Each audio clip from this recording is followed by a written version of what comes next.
शिवसेना आणि भाजपमध्ये जो वाद आहे नेमकं काय आहे?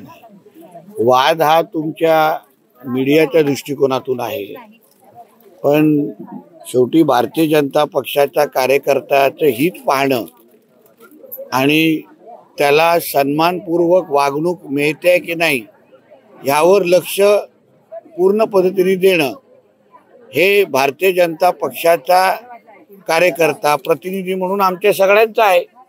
आम्ही मंत्री आमदार होण्या अगोदर भारतीय जनता पक्षाचे कार्यकर्ते आहोत, म्हणून आम्ही जेव्हा पण जिथे पण बोलतो, ज्यासाठी पण बोलतो, ते भारतीय जनता पक्षाच्या कार्यकर्त्याला योग्य मान सन्मान मिळावा एवढंच आमची इच्छा आहे.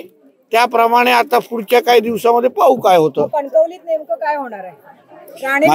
माझं तेच म्हणणं आहे, काही दिवस थांबा, घाई करू नका, तुमचे चॅनल अजून चालतील याची काळजी आम्ही निश्चित पद्धतीने घेऊ. रत्नागिरीत तसाच वाद आहे, भाजप आणि शिवसेना. भाजपचे पदाधिकारी शिवसेनेची युती करायला तयार नाहीये, काही अपक्ष लढवणार आहेत तर काहींनी राजीनामा दिलाय.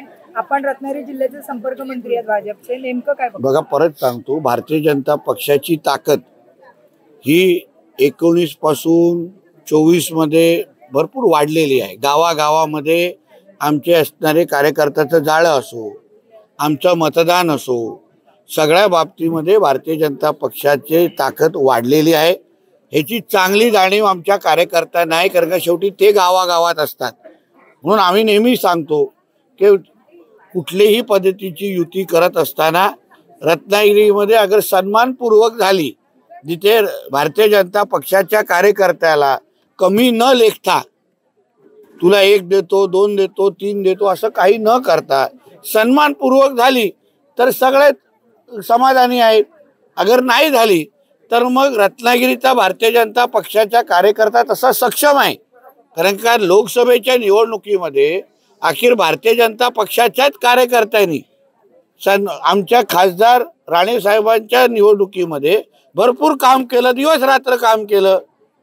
म्हणून कार्यकर्त्याला आता अपेक्षा आहे की बाबा आता आमच्या निवडणुका आहेत, आमच्या निवडणुकीमध्ये सन्मानपूर्वक व्हावं, कोणी आम्हाला कमी लेखू नये, हलक्यात घेऊ नये, कोणी आम्हाला सुक्या धमक्या देऊ नये. कोणाला खुमखुमी काढायची असेल, मिटवायची असेल तर आम्ही तयार आहोत, अशा पद्धतीच्या धमक्या देऊ नये एवढीच प्रत्येक कार्यकर्त्याची इच्छा आहे. आणि त्या अनुसार अगर कार्यकर्त्यांनी आपल्या आपल्या पद्धतीने अगर भूमिका मांडत असतील तर त्याची दखल निश्चित पद्धतीने पक्षश्रेष्ठी घेतील. दुबार चोरीचा मुद्दा आहे तो परत आलेला पाहायला मिळतोय. मनसे या ठिकाणी दुबार जे वोटर्स आहेत मुंबईमधले त्यांचे आयडेंटिफिकेशन करण्यासाठी काही टीम नेमलेले आहेत. कसं त्या टीमला मी सांगितलं ना, पहिलं जरा मोहम्मद अली रोडवर जावा, नल बाजारमध्ये जावा, बहिरमपाड्यामध्ये जावा, किंवा आमच्या इथे पण किनारपट्टीच्या काही भागामध्ये पाठवतो. कसे दुबार, चौबार, 10 बार सगळे आहेत. आणि ते नेमके आमचे आहेत का क्या बांगलादेशी आहेत, रोहिंग्या आहेत, पाकिस्तानी आहेत. म्हणून अशा ज्यांना दुबार काही यादी घेऊन कोणाच्या घरात जायचं असेल ना, तर आमच्या हिंदू राष्ट्रामध्ये आमच्या हिंदूंच्या घरात जाण्याची हिंमत कोणी करू नये. हिंमत असेल तो मोहल्ल्यांमध्ये घुसा, विचारा तिथे कोण कोण किती किती राहत आहेत.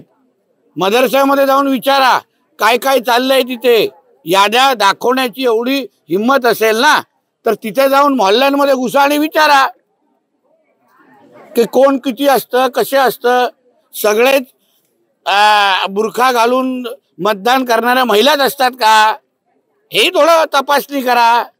तिथे बडवण्याची भाषा करा ना जरा मोहल्ल्यामध्ये जाऊन, मग आम्ही बघू. सर, आपल्याला आयोगाची नोटीस आली आहे. आपण राज्यात कुठल्या आयोगाची? अल्पसंख्याक माझ्या हातात आलेली नाही. त्यांनी त्याचं काम करावं, मी माझं काम करणार.